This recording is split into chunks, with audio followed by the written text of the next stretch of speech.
Assalamualaikum warahmatullahi wabarakatuh. Sebelumnya yang saya hormati Bapak Ade Dwi Putra Enkom selaku dosen pengampu mata kuliah Etika Profesi.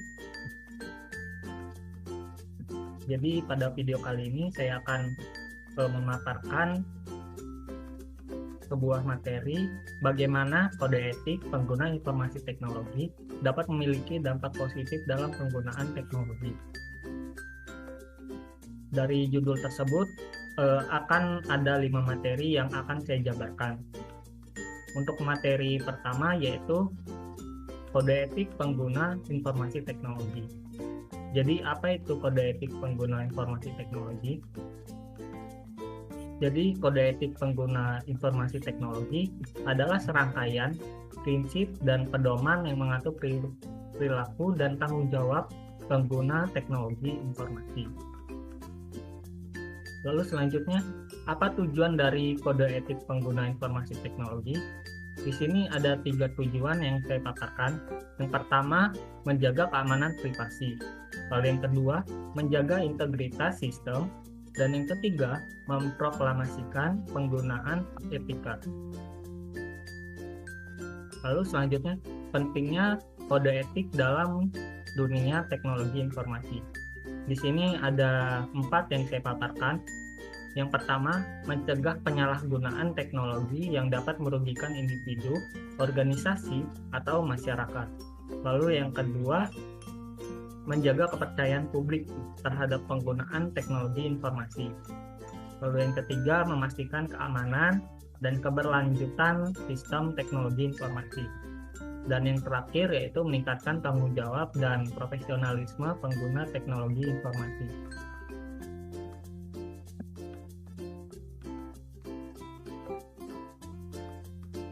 Lalu selanjutnya materi kedua yaitu resiko dan dampak negatif. Contoh resiko dan dampak negatif jika kode etik pengguna informasi teknologi diabaikan. Untuk contoh yang pertama yaitu data privasi. Jadi pelanggaran privasi dan kebocoran data pribadi pengguna seperti informasi identitas, kontak lokasi, dan data sensitif lainnya. Lalu yang kedua yaitu keamanan informasi. Resiko serangan cyber seperti pembobolan sistem, pencurian data, dan penyebaran malware yang dapat menimbulkan kerugian besar.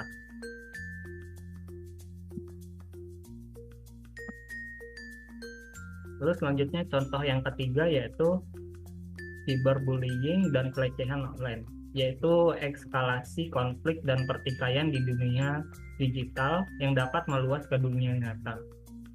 Lalu selanjutnya yang terakhir yaitu dampak sosial dan etika.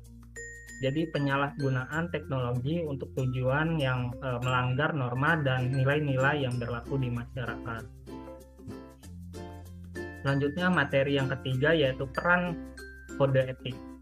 Jadi di sini ada beberapa contoh konkret bagaimana kode etik dapat mendorong praktik-praktik yang lebih aman dan etis. Untuk contoh konkret yang pertama yaitu perlindungan privasi dan data privasi. Jadi kode etik dapat mengatur tentang kewajiban menjaga kerahasiaan dan keamanan data pribadi pengguna. Misalnya dengan menerapkan panduan untuk mengumpulkan, menyimpan, dan mengelola data pribadi hanya untuk tujuan yang sah, serta memastikan adanya persetujuan dari pemilik data. Lalu selanjutnya contoh yang kedua yaitu akuntabilitas dan transparansi. Jadi kode etik dapat mewajibkan pengembangan dan penggunaan teknologi untuk bertanggung jawab atas dampak dan konsekuensi dari penggunaan teknologi mereka. Hal ini dapat mendorong praktik-praktik yang lebih transparan sehingga kesalahan atau penyalahgunaan dapat diidentifikasi dan diperbaiki. Lalu selanjutnya contoh yang terakhir yaitu pencegahan penyalahgunaan kode etik. Nah, kode etik dapat melanggar tindakan-tindakan seperti penggunaan teknologi untuk memantau, mengawasi, atau memanipulasi orang secara tidak etis. Hal ini dapat mencegah penggunaan teknologi yang merugikan individu atau masyarakat. Lalu materi pemaparan yang keempat yaitu contoh kasus. Jadi di sini saya akan menjabarkan yaitu contoh-contoh kasus nyata di mana kode etik pengguna informasi teknologi telah berperan penting dalam menghindari konsekuensi negatif atau penyalahgunaan teknologi. Untuk contoh kasus yang pertama yaitu insiden kebocoran data di sebuah perusahaan. Jadi sebuah perusahaan teknologi besar mengalami kebocoran data besar-besaran yang mengakibatkan hilangnya kepercayaan pelanggan dan kerusakan reputasi perusahaan. Penyelidikan menemukan bahwa insiden ini terjadi karena seorang karyawan yang tidak patuh terhadap kebijakan keamanan data perusahaan. Karyawan tersebut dengan sengaja mengakses dan membagikan data sensitif kepada pihak yang tidak berwenang. Jika perusahaan ini sebelumnya telah menerapkan kode etik pengguna informasi teknologi yang jelas dan mengedukasi karyawannya, maka kemungkinan besar insiden ini dapat dihindari. Lalu selanjutnya contoh yang kedua yaitu penyalahgunaan media sosial di tempat kerja. Jadi ada kasus yaitu seorang karyawan di perusahaan jasa keuangan menghabiskan waktu kerjanya untuk memposting konten pribadi di media sosial. Hal ini berdampak pada produktivitas kerja dan integritas perusahaan. Setelah penerapan kode etik pengguna informasi teknologi yang melarang penyalahgunaan sumber daya perusahaan untuk kepentingan pribadi, produktivitas karyawan meningkatkan, produktivitas karyawan meningkat, dan reputasi perusahaan yang terjaga.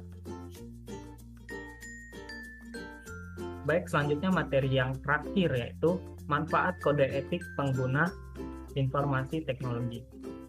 Jadi untuk manfaat yang pertama yaitu bagi individu, yang pertama memberikan paduan perilaku yang dapat diterima dalam penggunaan teknologi informasi. Lalu yang kedua membantu pengembangan kemampuan etis dalam penggunaan teknologi informasi. Lalu yang kedua bagi organisasi.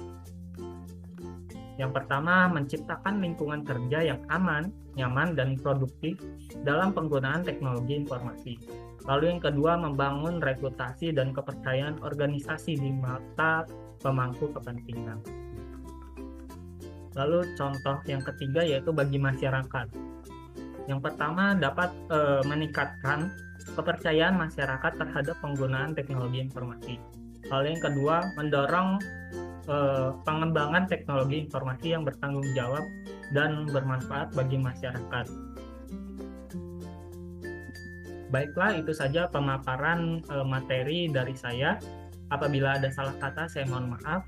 Saya akhiri. Wabillahi taufiq wal hidayah. Wassalamualaikum warahmatullahi wabarakatuh.